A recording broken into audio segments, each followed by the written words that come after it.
Hello everyone, this is Vipin Kumar and welcome to Apex GK classes. आज की हमारी video class का टॉपिक है मौर्य काल। मौर्य काल से जितने भी इंपॉर्टेंट क्वेश्चन बन सकते हैं उन सभी क्वेश्चनों को आज हम इस वीडियो क्लास में डिस्कस करेंगे और साथ ही साथ मैं उन सभी क्वेश्चन के फैक्ट भी आपको बताता चलूँगा। तो बस आप पूरा वीडियो को ध्यान से देखिएगा और वीडियो के लास्ट में मैं आपसे एक क्वेश्चन भी पूछूंगा जिसका आंसर आपको कमेंट बॉक्स में बताना है। तो चलिए स्टार्ट करते हैं आज की वीडियो क्लास का फर्स्ट क्वेश्चन। चाणक्य को किस नाम से पुकारा जाता था? Option A Siddhartha, option B Vishnugupta, option C Chandragupta Maurya या फिर ऑप्शन डी विशाखदत्त। तो यहाँ पर क्वेश्चन फर्स्ट का right answer will be option B. चलिए साथियों फैक्ट की तरफ चलते हैं। चाणक्य को विष्णुगुप्त और कौटिल्य के नाम से भी जाना जाता था, जबकि सिद्धार्थ को गौतम बुद्ध व तथागत के नाम से जाना जाता था, जबकि चंद्रगुप्त मौर्य को मेगस्थनीज द्वारा लिखे अभिलेखों में सेंड्रोकोटस और एंड्रोकोटस नाम दिए गए हैं और विशाखदत्त द्वारा मुद्राक्ष और देवी चंद्रगुप्त नाटक लिखा गया था। क्वेश्चन नंबर फर्स्ट की इतनी जानकारी काफ़ी है। नेक्स्ट क्वेश्चन की तरफ चलते हैं। Question number second,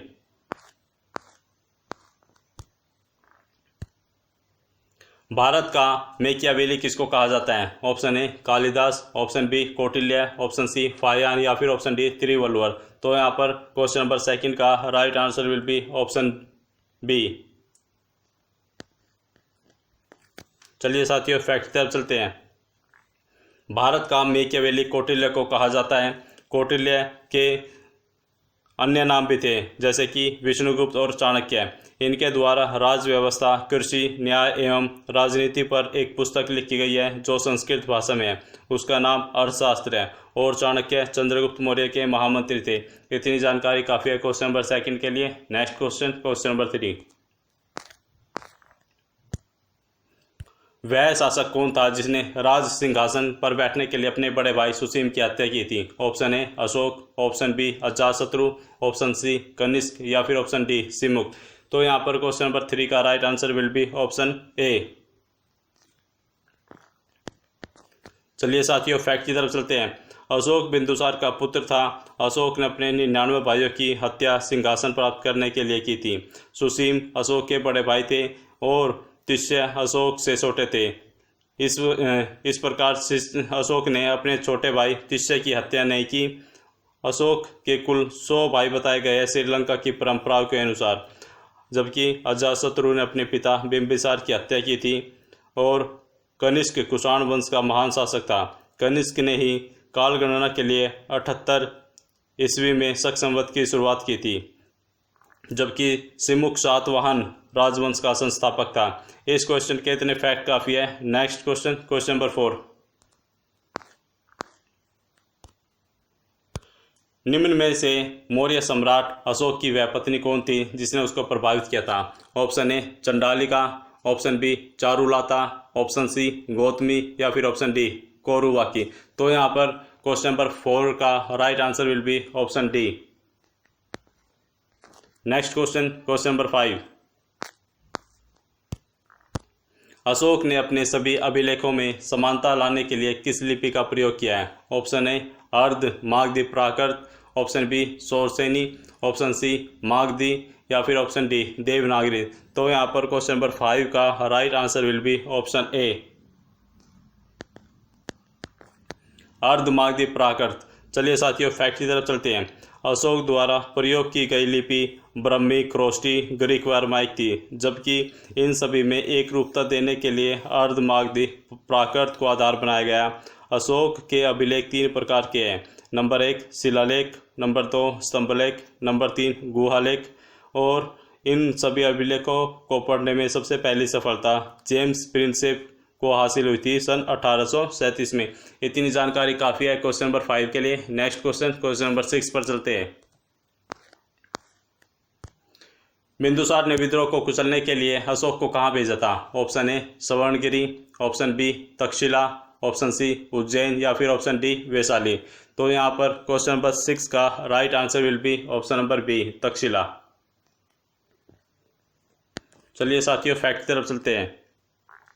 Chandragupta Maurya ने अम्बी पर विजय प्राप्त कर तक्षशिला पर अपना अधिकार स्थापित किया और चंद्रगुप्त मौर्य ने अपने पुत्र बिंदुसार और पौत्र सुसीम और परपौत्र कुणाल को वहाँ का प्रांतीय शासक नियुक्त किया, लेकिन वहाँ पर मंत्रियों द्वारा निरंतर विद्रोह होने लगे। इन्हीं विद्रोह को दबाने के लिए बिंदुसार ने अशोक को तक्षशिला में भेजा था। इसलिए क्वेश्चन नंबर 6 की इतनी जानकारी काफ़ी है। Next question, question number 7। निम्नलिखित में से वह व्यक्ति कौन है जिसका नाम देवानाम प्रिय भी था? ऑप्शन ए मौर्य सम्राट अशोक, ऑप्शन बी मौर्य सम्राट चंद्रगुप्त, ऑप्शन सी गौतम बुद्ध, या फिर ऑप्शन डी भगवान महावीर। तो यहाँ पर क्वेश्चन नंबर 7 का right answer will be option A Maurya सम्राट अशोक। चलिए साथियों फैक्ट की तरफ चलते हैं। मौर्य सम्राट अशोक को चक्रवर्ती सम्राट अशोक, सम्राटों का सम्राट, अशोकमान और देवानाम प्रिय के नाम से भी जाना जाता था, जबकि सिद्धार्थ को गौतम, तथागत और गौतम बुद्ध के नाम से जाना जाता था, और महावीर को वर्धमान के नाम से जाना जाता था, और चंद्रगुप्त मौर्य को सेंड्रोकोटस और एंड्रोकोटस के नाम से पुकारा जाता था। तो क्वेश्चन नंबर 7 की इतनी जानकारी काफ़ी है। नेक्स्ट क्वेश्चन, क्वेश्चन नंबर 8 की तरफ चलते हैं। निम्नलिखित में से प्राचीनतम राजवंश कौन सा है? Option A Maurya, option B Gupta, option C Kushan, या फिर ऑप्शन डी कण्व। तो यहाँ पर क्वेश्चन नंबर 8 का right answer will be option number ए। चलिए साथियों फैक्ट की तरफ चलते हैं। मौर्य वंश का शासनकाल 322 ईसा पूर्व से 185 ईसा पूर्व था, जबकि गुप्त वंश का शासनकाल 240 ईस्वी से 550 ईस्वी तक, और कुषाण का शासनकाल 30 ईसा से 375 ईस्वी तक था, और कण्व वंश ने 75 ईसा पूर्व से 30 ईसा पूर्व तक शासन किया। इन सभी में सबसे पुराना वंश मौर्य वंश था, और अन्य सभी वंश मौर्य वंश के बाद प्रारंभ हुए। इतनी जानकारी काफ़ी है क्वेश्चन नंबर 8 के लिए। Next question, question number 9। Kautilya किसका प्रधानमंत्री था? ऑप्शन ए चंद्रगुप्त द्वितीय, option B Chandragupta Maurya, option C Ashoka, या फिर ऑप्शन डी अजातशत्रु। तो यहाँ पर क्वेश्चन नंबर 9 का right answer will be option A Chandragupta द्वितीय। चलिए साथियों फैक्ट की तरफ चलते हैं। चंद्रगुप्त द्वितीय को विक्रमादित्य के नाम से भी जाना जाता था। ये गुप्त वंश के एक महान सम्राट थे। इनका शासनकाल 380 ईसा से 412 ईस्वी तक चला। कालिदास, धन्वंतरी और वराहमिहिर इन्हीं के दरबार की शोभा थे, जबकि चंद्रगुप्त मौर्य का मंत्री चाणक्य था, और घरानंद को हराने में चाणक्य ने चंद्रगुप्त की सहायता की थी, और अशोक को राज सिंहासन दिलवाने में राधागुप्त ने पूरा समर्थन दिया था। अशोक के मंत्री थे राधागुप्त, और राधागुप्त आचार्य चाणक्य का शिष्य था, जबकि अजातशत्रु के मंत्री का नाम वर्षकार था। वर्षकार की सहायता से ही अजातशत्रु ने वैशाली पर विजय प्राप्त की थी। इतनी जानकारी काफ़ी है क्वेश्चन नंबर 9 के लिए। Next question, question number 10। Kalinga विजय के उपरांत अशोक ने निम्नलिखित में से किस धर्म को ग्रहण किया था? ऑप्शन ए जूडिज्म, ऑप्शन बी बौद्ध, ऑप्शन सी हिंदू, या फिर ऑप्शन डी जैन। तो यहाँ पर क्वेश्चन नंबर 10 का right answer will be option B. चलिए साथियों फैक्ट की तरफ चलते हैं। प्राचीन काल में ओडिशा को कलिंग नाम से पुकारा जाता था, और सम्राट अशोक ने 261 ईसा पूर्व कलिंग पर आक्रमण कर कलिंग पर विजय प्राप्त की थी। इस युद्ध में लगभग 10 लाख से अधिक लोग मारे गए थे, और 15 लाख से अधिक लोगों को बंदी बना लिया गया था, और लगभग इतने ही लोग युद्ध के बाद मृत्यु को प्राप्त हुए थे। इस महान हत्याकांड ने अशोक को ऐसा विचलित किया कि उसने भविष्य में कदापि कोई युद्ध न करने का निर्णय लिया। उपागुप्त नाम के एक बौद्ध भिक्षु ने अशोक को बौद्ध धर्म की दीक्षा दी थी, और बौद्ध धर्म के प्रचार प्रसार के लिए अशोक ने अपने पुत्र महेंद्र और पुत्री संघमित्रा को श्रीलंका में भेजा था। इतनी जानकारी काफ़ी है क्वेश्चन नंबर 10 की। Next question, question number 11। Chandragupta के शासन विस्तार में किसने मुख्य रूप से मदद की थी? Option A Shuddhodana, option B Umagupta, option C Chanakya, या फिर ऑप्शन डी शूद्रक। तो यहाँ पर क्वेश्चन नंबर 11 का right answer will be option number C next question की तरफ चलते हैं। Question number 12।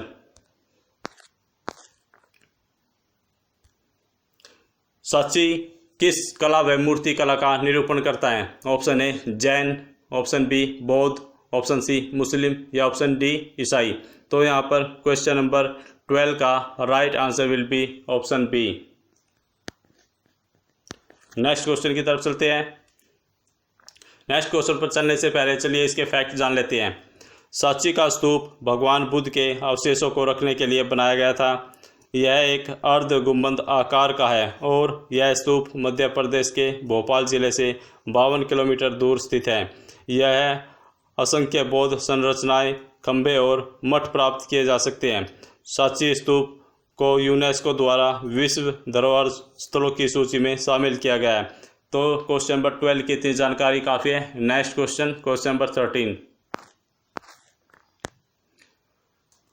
प्राचीन भारत का वह प्रसिद्ध शासक जिसने अपने जीवन के अंतिम दिनों में जैन धर्म को अपनाया था? Option A Chandragupta Maurya, option B Ashoka, option C Samudragupta या फिर ऑप्शन डी बिंदुसार। तो यहाँ पर क्वेश्चन नंबर 13 का right answer will be option A. चलिए साथियों फैक्ट की तरफ चलते हैं। चंद्रगुप्त मौर्य ने जैनी गुरु भद्रबाहु से जीवन के अंतिम दिनों में दक्षिणा या दीक्षा ग्रहण की थी, जबकि अशोक ने बौद्ध धर्म ग्रहण किया था उपागुप्त द्वारा और समुद्रगुप्त ब्राह्मण धर्म के उपासक थे। ये भगवान विष्णु को सर्वोपरि मानते थे, जबकि बिंदुसार दुनिया की प्राचीन दर्शन परंपरा आजीवक संप्रदाय को धारण किए हुए थे। आजीवक संप्रदाय दर्शन की वह पद्धति है जो नास्तिकवादी और भौतिकवादी विचारधारा रखती है। यह पुनर्जन्म, कर्मकांड, ईश्वर पर विश्वास नहीं करते। इतनी जानकारी काफ़ी है क्वेश्चन नंबर 13 के लिए। नेक्स्ट क्वेश्चन, मौर्य की स्थापना किसने की? Option A Bindusara, option B Chandragupta Maurya, option C Ashoka या फिर ऑप्शन डी बिंबिसार। तो यहाँ पर क्वेश्चन नंबर 14 का right answer will be option number B. चलिए साथियों फैक्ट की तरफ चलते हैं। चंद्रगुप्त मौर्य ने मौर्य साम्राज्य की स्थापना की और बिंदुसार चंद्रगुप्त के बेटे थे, वह अशोक के पोते थे, जबकि बिंबिसार हर्यक वंश के शासक थे और इन्होंने मगध साम्राज्य की गद्दी धारण की थी। इसलिए इस क्वेश्चन की इतनी जानकारी काफ़ी है। Next question, question number 15। निम्न में से कौन मौर्य वंश का शासक नहीं है? Option A Ajatashatru, option B Chandragupta Maurya, option C Ashoka या फिर ऑप्शन डी बिंदुसार। तो यहाँ पर क्वेश्चन नंबर 15 का right answer will be option A Ajatashatru. देखिए फैक्ट क्या है। अजातशत्रु हर्यक वंश का शासक था, जबकि अन्य तीनों मौर्य वंश के शासक थे। तो इसलिए क्वेश्चन नंबर 15 का right answer will be option number A. Next question, question number 16। निम्न में से अशोक का उत्तराधिकारी कौन था? Option A Kunal, option B Bindusara, option C Rahul या फिर ऑप्शन डी इनमें से कोई नहीं। तो यहाँ पर क्वेश्चन नंबर 16 का right answer will be option A. चलिए साथियों फैक्ट की तरफ चलते हैं। अशोक के पुत्र का नाम कुणाल था और बिंदुसार के पुत्र का नाम अशोक, जबकि गौतम के पुत्र का नाम राहुल था। तो क्वेश्चन नंबर 16 की इतनी जानकारी काफ़ी है। नेक्स्ट क्वेश्चन के लिए चलते हैं। Question number 17। मुद्राक्ष का लेखक निम्न में से कौन है? ऑप्शन ए अश्वघोष, option B Vishakhadatta, option C Kalidasa या फिर ऑप्शन डी भास। तो यहाँ पर क्वेश्चन नंबर 17 का right answer will be option number B Vishakhadatta. चलिए साथियों फैक्ट की तरफ चलते हैं। अश्वघोष द्वारा रचित पुस्तक बुद्ध चरित्रम, सौंदरानंद काव्यम और सारिपुत्र प्रकरणम आदि, जबकि विशाखदत्त की रचनाएं देवी चंद्रगुप्तम और मुद्राक्ष है और कालिदास ने अभिज्ञान शाकुंतलम, मेघदूतम, रघुवंशम, कुमार संभवम, ऋतुसंहार और भास द्वारा रचित पुस्तक प्रतिमा, अभिषेक, दूध घटोत्कच और कर्णभार है। तो इतनी जानकारी काफ़ी है क्वेश्चन नंबर 17 के लिए। Next question, question number 18। किसने सहिष्णुता, उदारता और करुणा के त्रिविध आधार पर राजवंश की स्थापना की? Option A Ashoka, option B Akbar, option C Ranjit Singh या फिर ऑप्शन डी शिवाजी। तो यहाँ पर क्वेश्चन नंबर 18 का right answer will be option A Ashok. चलिए साथियों फैक्ट की तरफ चलते हैं। अशोक ने बौद्ध धर्म अपनाकर सहिष्णुता, उदारता, करुणा जैसे 3 आधारों पर चलने वाले राज्य की स्थापना की। इतनी जानकारी काफ़ी है क्वेश्चन नंबर 18 के लिए। नेक्स्ट क्वेश्चन नंबर 19 की तरफ चलते हैं। अर्थशास्त्र का लेखक कौटिल्य अर्थात विष्णुगुप्त किसके समकालीन था? Option A Ashoka, option B Chandragupta, option C Chandragupta Vikramaditya या फिर ऑप्शन डी समुद्रगुप्त। तो यहाँ पर क्वेश्चन नंबर 19 का right answer will be option B. चलिए साथियों नेक्स्ट क्वेश्चन की तरफ चलते हैं। Question number 20। नंद वंश के पश्चात मगध पर किस राजवंश ने शासन किया? ऑप्शन ए मौर्य वंश ने, ऑप्शन बी शुंग वंश ने, ऑप्शन सी गुप्त वंश ने या फिर ऑप्शन डी कुषाण वंश ने। तो यहाँ पर क्वेश्चन नंबर 20 का right answer will be option A Maurya वंश ने। चलिए साथियों फैक्ट की तरफ चलते हैं। गणानंद नंद वंश का अंतिम शासक था जिसको हराने में चाणक्य ने चंद्रगुप्त मौर्य का साथ दिया था। उसके बाद मगध पर चंद्रगुप्त मौर्य का अधिकार हो गया और चंद्रगुप्त मौर्य मगध का प्रथम शासक बना। इतनी जानकारी काफ़ी है क्वेश्चन नंबर 20 के लिए। Next question number 21। मौर्य काल में शिक्षा का प्रसिद्ध केंद्र कौन सा था? Option A Vaishali, option B Nalanda, option C Taxila या फिर ऑप्शन डी उज्जैन। तो यहाँ पर क्वेश्चन नंबर 21 का right answer will be option number C Takshashila.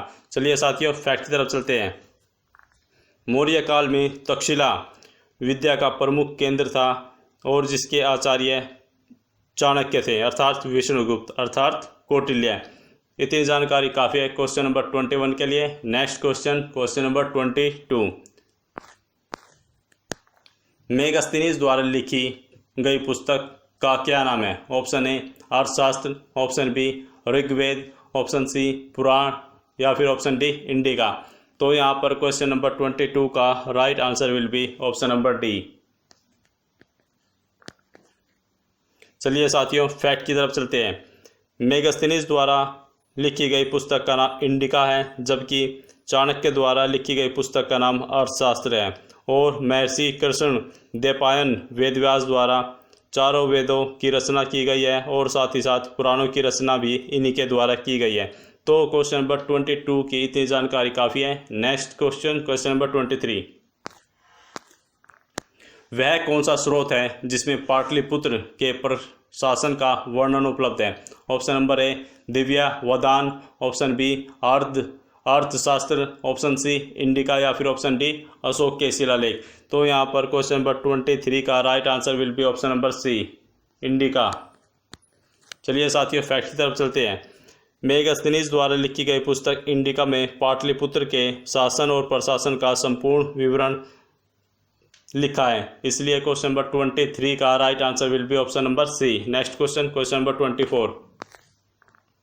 Kautilya के अर्थशास्त्र में किस पर प्रकाश डाला गया है? ऑप्शन ए आर्थिक जीवन, ऑप्शन बी राजनीतिक नीतियाँ, ऑप्शन सी धार्मिक जीवन या फिर ऑप्शन डी सामाजिक जीवन। तो यहाँ पर क्वेश्चन नंबर 24 का right answer will be option number B राजनीतिक नीतियाँ। चलिए साथियों फैक्ट की तरफ चलते हैं। कौटिल्य जिसको कि विष्णुगुप्त और चाणक्य भी कहा जाता था, इन्होंने अपनी पुस्तक अर्थशास्त्र में शासन प्रशासन कैसे चलाया जाना चाहिए, न्याय प्रक्रिया कैसी होनी चाहिए, एक राजा के क्या कर्तव्य और दायित्व होने चाहिए, इन्हीं सभी विषयों पर ज़्यादा से ज़्यादा प्रकाश डाला गया है। तो इसलिए क्वेश्चन नंबर 24 का right answer will be option number B. Next question number 25। किस अभिलेख से यह साबित होता है कि चंद्रगुप्त का प्रभाव पश्चिम भारत तक फैला हुआ था? ऑप्शन ए कलिंग अभिलेख, ऑप्शन बी अशोक का गिरनार अभिलेख, ऑप्शन सी रुद्रदामन का जूनागढ़ अभिलेख या फिर ऑप्शन डी अशोक का सोपारा अभिलेख। तो यहाँ पर क्वेश्चन नंबर 25 का right answer will be option number D. चलिए साथियों फैक्ट की तरफ चलते हैं। जेम्स प्रिंसेप एक ब्रिटिश अधिकारी थे। इन्होंने 1837 ईस्वी में ब्राह्मी और ख्रोष्टी लिपियों को सर्वप्रथम पढ़ने में सफलता प्राप्त की थी। इन शिलालेखों को सन 1750 में फेलेंतर नामक एक व्यक्ति ने खोजा था और इन लिपियों का सर्वप्रथम प्रयोग आरंभिक अभिलेखों और सिक्कों में किया गया था। इतनी जानकारी काफ़ी है क्वेश्चन नंबर 24 के लिए। Next question of the day. Ashok के शिलालेखों को पढ़ने वाले प्रथम अंग्रेज कौन थे? तो साथियों, आपको इस क्वेश्चन का राइट आंसर कमेंट बॉक्स में बताना है। और जाते जाते आपको एक टिप्स दिए चलता हूँ। साथियों, इतिहास जैसे विषय का गहन अध्ययन करने का ठीक तरीका यही है कि आप इतिहास की सभी घटनाओं के कालखंडों के अनुसार ही उसका अध्ययन करें, क्योंकि इस सब्जेक्ट में डेट्स और फैक्ट को समझे बिना सफलता सुनिश्चित कर पाना असंभव है। तो मेरा आपसे यही सजेशन है कि आप सभी वीडियो को काल क्रमानुसार देखें, तभी आप 100% क्वेश्चन को अटैम्प्ट कर पाएंगे। और सभी वीडियो का लिंक नीचे डिस्क्रिप्शन में दिया गया, आप डायरेक्ट उन पर लिंक कर सभी वीडियो तक पहुंच सकते हैं। तो चलिए साथियों, आज की वीडियो क्लास को यहीं पर समाप्त करते हैं और please like share and subscribe this channel.